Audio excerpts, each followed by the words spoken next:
नमस्कार, आप देख रहे हैं डॉक्टर साहिब आपके साथ मैं हूँ स्कंदज को। आज के इस एपिसोड में हम बात करेंगे निमोकोकल वैक्सीन के बारे में। हम कई बार ऐसा देखते हैं कि जब भी मरीज़ है जो डॉक्टर के पास जाते हैं, ख़ासकर जो निमोनिया के पेशेंट है या मरीज़ हैं, उन्हें अक्सर ऐसा सुनने को मिलता है कि निमोकोकल वैक्सीन के बारे में डॉक्टर उन्हें सलाह देते हैं, बोलते हैं। तो आज हम इसी बारे में तमाम जानकारी लेंगे और ये जानेंगे कि इसके क्या फ़ायदे, क्या नुकसान है, ये क्या है और क्यों लगाया जाता है। इसी बारे में तमाम जानकारी लेने के लिए आज हमारे साथ मौजूद है बिहार के जाने-माने फेफड़ों से जुड़े विशेषज्ञ डॉक्टर अमिताभ बंगा सर। नमस्कार, बहुत-बहुत स्वागत है आपका।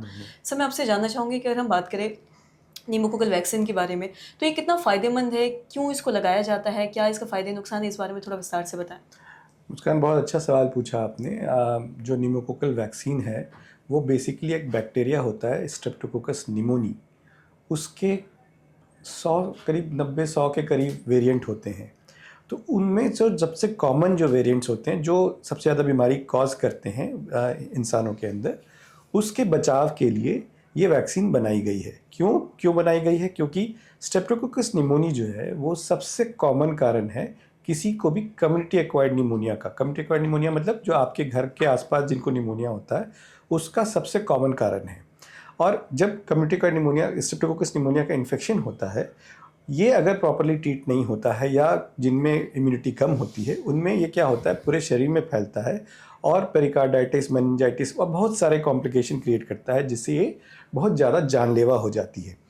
तो ये जो निमोकोकल वैक्सीन है ये बेसिकली आपको वो कॉम्प्लिकेशन ना हो उसके बचाव के लिए है। और किसको लगाना है? क्या हर किसी को लगाना है या कोई पर्टिकुलर लोग हैं जिनको लगाना होता है? तो यूजुअली जो हम लोग का रिकमेंडेशन कहता है, अगर आप 50 ईयर्स के ऊपर हैं तो आपको ये वैक्सीन लगनी चाहिए।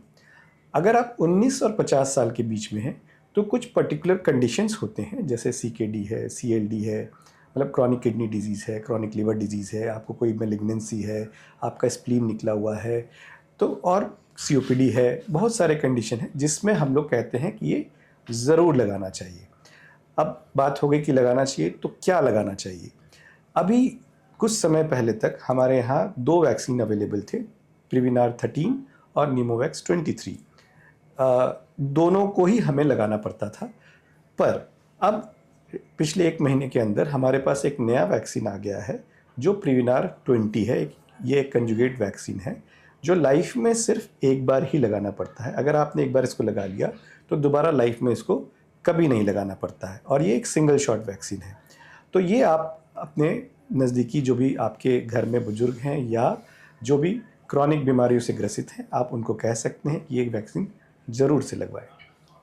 जी, और साथ ही सर ये भी जानना चाहेंगे, आपने जैसा बताया कि एक बार लगाना चाहिए, तो ये क्या किसी भी बीमारी में काम आता है या फिर किसी पर्टिकुलर बीमारी के लिए ये है? नहीं, मैंने कहा क्रॉनिक प्रॉब्लम्स, जी। मतलब ये नहीं कि आपको अभी कोई हल्का सा इन्फेक्शन हुआ है या एलर्टिया हुआ है तो उसमें आप लगाओगे, नहीं। हुँ।